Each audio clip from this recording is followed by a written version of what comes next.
Joseph. I'm the president of McLaren North America.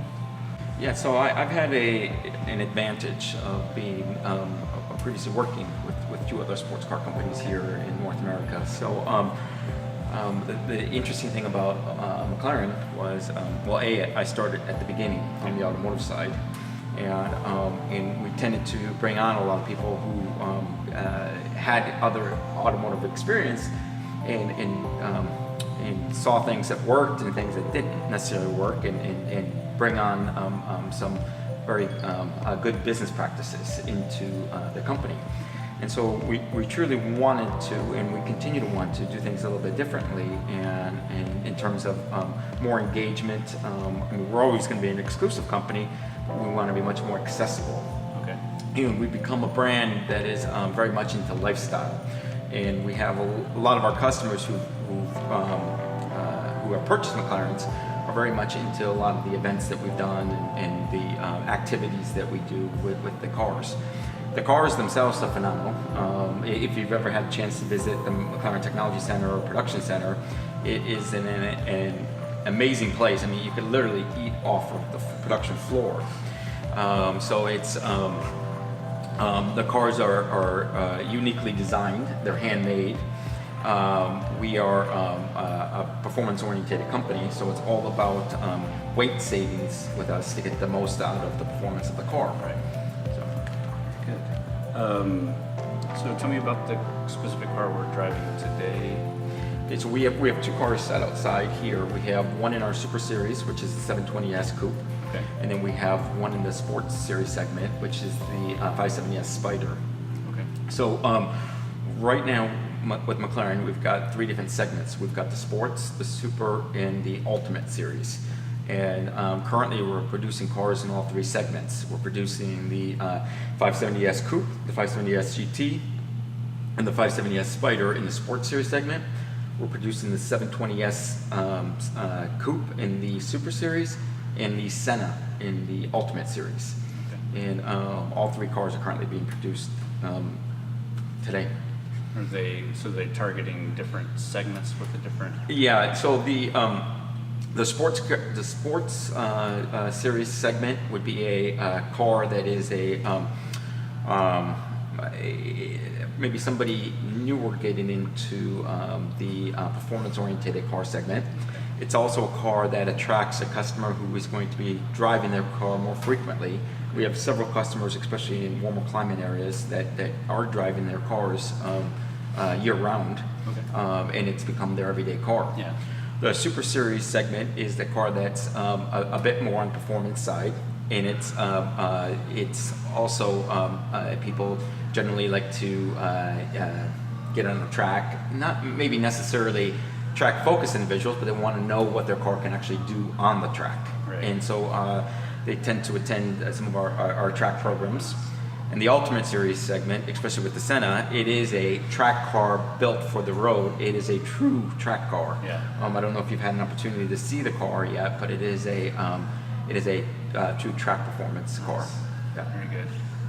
As far as I guess the United States goes, what are your big markets? I know like Houston and Dallas are big markets for luxury cars and stuff. Is this one of the? This is a very important market for us. I mean, as you can imagine, Southern California is the largest market for Right. us. I would say Texas, Houston are two, or neck to neck with South Florida. Okay. And when we launched the brand, our first full year of sales was in 2012. And at that time, again, we were very limited in terms of the amount of dealers we had. We had 9 dealers throughout the U.S., and Dallas was in the top 3 of the dealers. Second year, Dallas was the #1 dealer globally in terms of retail sales. Wow. And I don't think people understand how large, well, some people from outside don't understand how large this market actually is, Texas. Yeah, that's kind of leads into the next thing I was going to ask you, was because a lot of people that I talk to, especially about like Aston Martin and Lamborghini, that Texas is such a large market for those, are kind of shocked when they hear it. Were you shocked when you were coming in and Texas ended up being such a big market, or I guess maybe your history in the industry? My history in the industry, I came here a few times with one of the companies I've worked with, but I didn't have a lot of familiarity with this market. And I was surprised on how much wealth there is in this market. I guess there's no better way to put it. Yeah. And even you drive around, the amount of construction and the amount of people that are moving into Texas, it's absolutely incredible. Especially in the last 5 years or so. Yeah, and I mean, I've been with McLaren now from the beginning. So I was at the Austin Grand Prix the first year that the Grand Prix went to Austin, and they built Circuits of America. Right. So even outside of Dallas, if you look at Austin and how much that area has developed in a relatively short period of time as well. But Dallas itself, I mean, the cranes and the construction and the companies moving here, it's become a mini technology area. Yeah. So do you see, obviously there's a lot of technology packed into these cars. Do you see more like mechanical focus or technology focus in like the drive of the car and building of the car? So at McLaren, we pride ourselves on being a technology-driven company. Right. And so I see both technology and the performance. And the technology, because we're constantly innovating and designing. And if you look at the car, it's, I mean, McLaren, we've avoided the gas guzzler over the last, well, since launch. And the reason for that was because of weight savings. Yeah. So with weight savings, then you get better fuel economy. And with weight savings, you get better performance or faster performance. Yeah. So I see us attracting both the performance-minded customer, but also the technology-driven customer. We've also done very, very well in the San Francisco area, a large in part due to that. And again, if you have the opportunity to ever visit the technology center in our world headquarters in Woking, outside of London, you'll see that very I think transparently. I saw Top Gear, one of them do a walkthrough years ago of it. It's very futuristic and very cool looking place. So onto some of the gas guzzler stuff. A lot of some of the supercar manufacturers are looking more into SUVs. The market is moving from sedans and stuff to SUVs, especially in Texas. Have y'all ever considered, or is that a thing that y'all are thinking of, or what is your opinion on supercar manufacturers moving into an SUV market? So two things I will say there. So the first thing is that I would have thought that about Texas as well. And you drive around and you do see a lot of bigger vehicles. But then again, when you go to a mall or a grocery store, the parking spaces are relatively narrow, like back in New Jersey or New York. So somebody doesn't think that trend's going to continue here because, well, anyhow. The other thing about McLaren is that we were a company that existed prior to the automotive division. Right. And so we don't need to expand into those other markets. And we want to concentrate on what we do well, which is the two-seat sports cars. Right. And so at this point, we don't have any plans to develop an SUV. Now, what we have communicated is our Track 25 plan. And the Track 25 plan states that we will invest over 1.2 billion pounds in research and development over the next, not between now and 2025. And in that time period, we will develop and produce 18 new variants or models to the marketplace. And by 2025, we'll be 100% hybrid. So we're going to continue to be on the cusp of technology, but I don't see us at this stage branching out into SUVs. Very cool. So hybrid is definitely still gas engines powering, but how with a battery assist or something like that? Correct. Yes. F1-ish kind of style. Yeah. Okay. And in this segment with performance cars, you also want to make sure you have the sound. Yeah. So it becomes a real engineering feat to get the sound with the performance as well.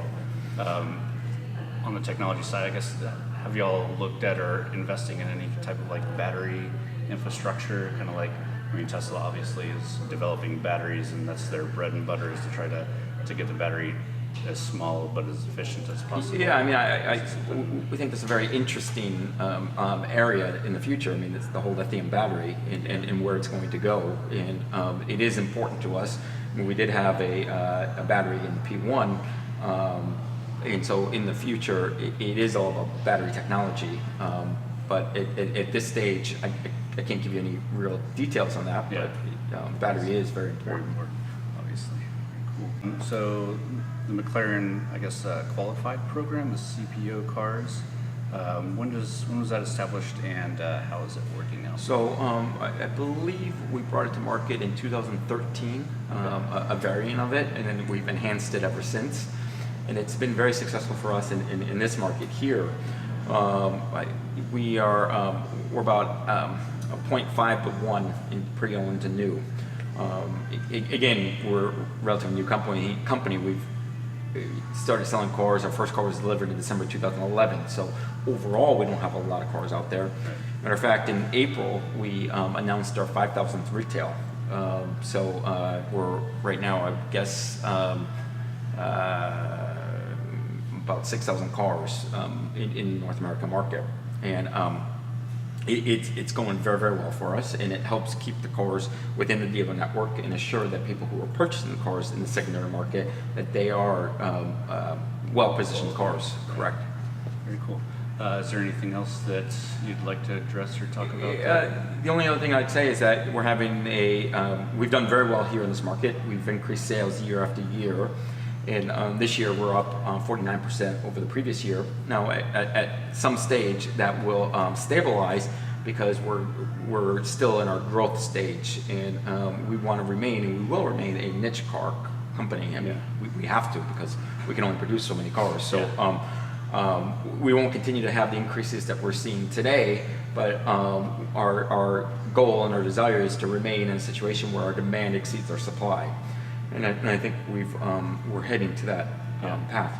So whenever somebody orders a car, if you're ordering customized, I guess, instead of off the showroom floor, how long is that process? It could take, well, it depends upon how customized you want it. We have a division within McLaren called MSO, McLaren Special Operations, and we could virtually do almost anything that somebody wants to do. And so it depends upon how customized, and some have done some pretty extreme things, especially with colors and interiors. So on a relatively basic customization, I would say six to 7 months. Okay, cool. Very cool. Well, I appreciate you sitting down. Thank you. I appreciate your time. Thank you.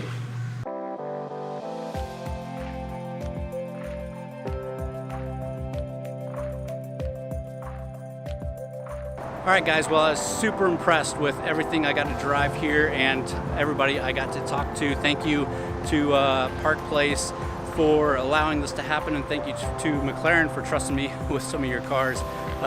If you guys enjoyed this video, please give it a thumbs up. Leave me a comment down below if you've got any questions. And as always, thanks for watching.